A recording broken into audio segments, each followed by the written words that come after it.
woman to let me know if we're keeping this puppy rolling or we're gonna keep the ducks in motion. Right now we're keeping this puppy rolling. Next guy coming to the stage, he is making a no-name debut, and we're really glad to have him here. He originally hailed from Scotland. In Madrid, he has his own TV show called Freshly Squeezed, and on Spanish language TV, he is the voice of Jermaine on Flight of the Conchords. Pretty cool, right? Did anyone in this room have a more interesting resume? I think probably not. Please welcome to the stage the very funny Mr. Toni Rodriguez.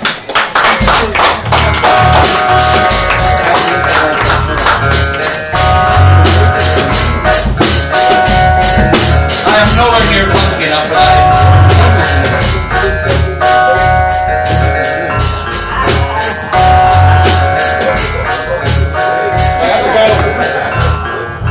Thank you! Summer replacements, ladies and gentlemen! Woo! Yay! Alright, yeah, so thanks Eric. As Eric mentioned, I'm from Glasgow in Scotland, and I've been here for about 3-4 weeks. I have no cultural references that you'll understand, and I have nothing common that we can relate to, so it's going to be 10 minutes of fun! On the plus side, apparently, because it's the tradition, if I die on stage I get a standing ovation at the end, so that's cool. So yeah, no standing ovation. Yeah, so I've been here for like 4 or 5 weeks, and so far I've been mainly staying in Philadelphia, which is a big culture shock for me, because until I got to Philly, I only really knew 2 things about Philly, one being Rocky, and the other being the Fresh Prince. Philadelphia, Warner, yeah, that was it. But at least those references are real, because I've been telling people that I'm from Scotland, and they come back with 2 references of their own, and they're both bullshit. The first one is I tell people I'm from Scotland and I get Braveheart, which is a film made in Ireland by an Australian. And the second one is people like, hey, where you from? I'm like, I'm from Scotland. Do Shrek! I don't know how to do Shrek. Do Shrek, motherfucker! I don't know how to do Shrek. I can do the body. I can't do the voice. You know, do Shrek! I'm like, donkey, get out of my swamp. He talks like Shrek. But no. But I've been mainly staying in my friend's sister's basement. Glamorous, huh? And my friend's sister's married, and she's got 2 kids, a girl and a boy. And while I've been here, on occasion she'll ask me to look after the kids. And I mean, the kids aren't bad, but they're pretty fucking wild. And I don't have kids of my own. I mean, I don't even have sex, so I haven't even made any. But you know, I've been trying to sort of practice for when the day comes, or when I finally do. You know, I've been trying to sort of show them the right path in life and discipline them, but I tend to go a bit too far and I scare the shit out of them. So I sort of try and throw in a movie that they can relate to sort of pull it back in and make it a bit, you know, it's a push-pull thing. Like, for example, there's a game that they like to play, I don't know if I can do it here. There's a game that they like to play, which is, the house isn't that big, but they like to press themselves up against the wall on one end of the house, and then run at top speed across the house screaming their head off, like, "Ah!" Smack into the other wall, turn around, "Ah!" and smack, and they'll do this for hours. Now, I was looking after them a few weeks ago, and they were doing this for like 30 minutes, and I had a migraine, and I was just like, kids, if you don't calm down, Uncle Tony's going to put you in the fish tank. And they were like, oh my god, I'm like, no, like Nemo, and they're like, Nemo, it was okay, spoonful of sugar, you know? A couple of days later, they wouldn't go to sleep, they were raising hell. I'm like, kids, if you don't go to sleep, I'm going to call the monsters, they're going to come and visit you. Like, I'm like, no, Mike can Sully, Monsters Inc., it's cool. Oh yeah, it's cool. A couple of days ago, the boy's trying to punch the dog in the asshole. It's that kind of house. And I was like, you know what? If you don't stop doing that, I'm going to throw you down a well, rip your skin off, and wear it like a dress while I dance about with my dick tucked between my legs, pretending to sleep in silence. So I'm homeless at the moment. I'm not staying there anymore.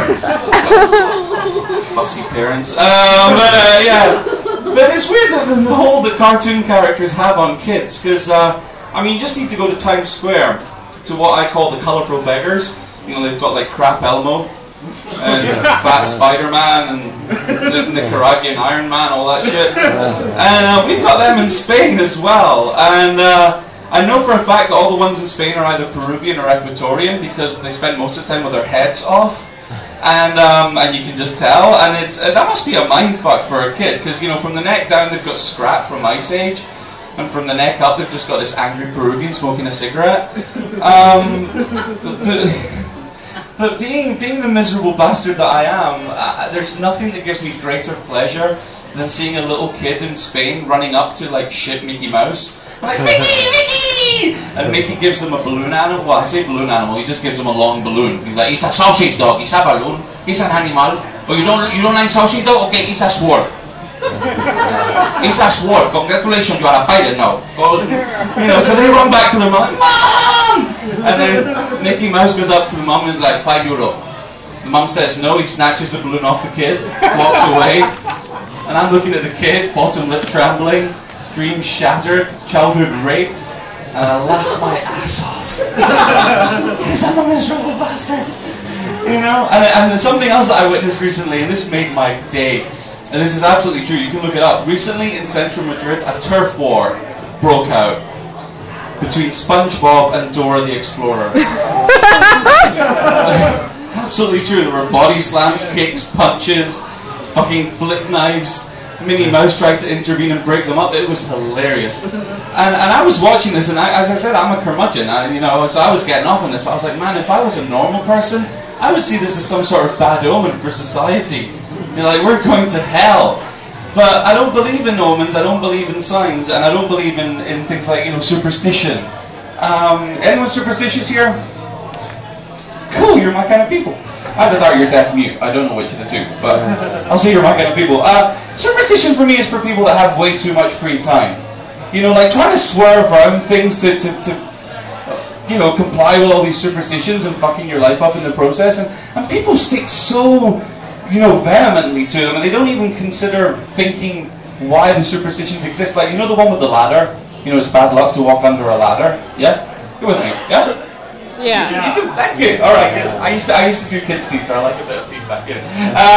But the one with the ladder, like most people stick to that. Now, I personally, I will avoid walking under ladders if there happens to be a guy on top of the ladder, 4 or 5 times fatter than me, which is possible. It's difficult, but it is possible. If there's a guy on top of the ladder 4 or 5 times fatter than me with a box of spikes going like this, I won't go under the ladder. Otherwise, fuck it, I'm going under the ladder. But I've looked into this, and apparently the reason this superstition exists is because, according to the superstition, you've got the ladder against the wall, plus the floor makes a triangle.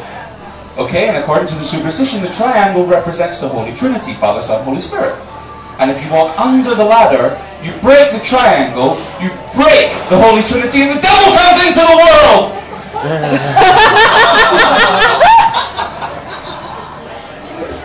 Following that logic, you also break the triangle when you take the ladder home with you. So I'm thinking there should be a new superstition, which is if you leave a ladder against the wall, fucking leave it. And if you take that to its logical conclusion, which I tend to do, you can't eat nachos anymore. Because that's a shitload of triangles right there. Like, Stokes! Like the Omen or shit. You have to make sure the exorcist is with you when you eat nachos. That's not going to happen, And then there's the thing with the salt. If you spill salt, you have to throw it over your left shoulder. Now, I've investigated this one as well, and apparently the reason behind this one is when this superstition was invented, because these are invented, they don't just happen, okay? When this superstition was invented, salt was an exorbitantly, prohibitively, excessively expensive commodity. So much so that spilling it is considered an act of sacrilege. And according to the superstitions, when you commit an act of sacrilege, the devil comes and attacks you. Now, according to the superstition, when the devil comes and attacks you, he always attacks from behind and the left. With which I think subliminally they're trying to tell us that the devil is both gay and socialist. And if you consider that his nemesis, the Pope, is fascist and homophobic, I think they might have a point. But yeah, so apparently the way to solve this conundrum is you get the salt, because you're like a fucking ninja with salt. Your aim is fucking perfect. You get the salt, you throw it over your shoulder, it hits the devil in the eye, and he's like, oh shit, oh fuck, and that defeats the devil? What, salt in the eye is all it takes to kill? That's a shit devil. So the eye kills the devil, fuck the devil, that's what I'm saying. You know? But the main issue I have with this is the fact that nowadays salt is no longer an excessively expensive commodity, so spilling it is not an act of sacrilege, and therefore the devil is not going to come and attack you. If you must follow this superstition, you should update it to something that nowadays is an excessively expensive commodity, like an iPhone. And I don't see too many people going, whoops, I dropped my iPhone, oh well, fuck it. Yeah, if any of you choose to do that, I will compensate. I'll get you a BlackBerry because they're cheap. I don't know. Anyway, you've been amazing. Thank you very much. My name's Toni. Good night.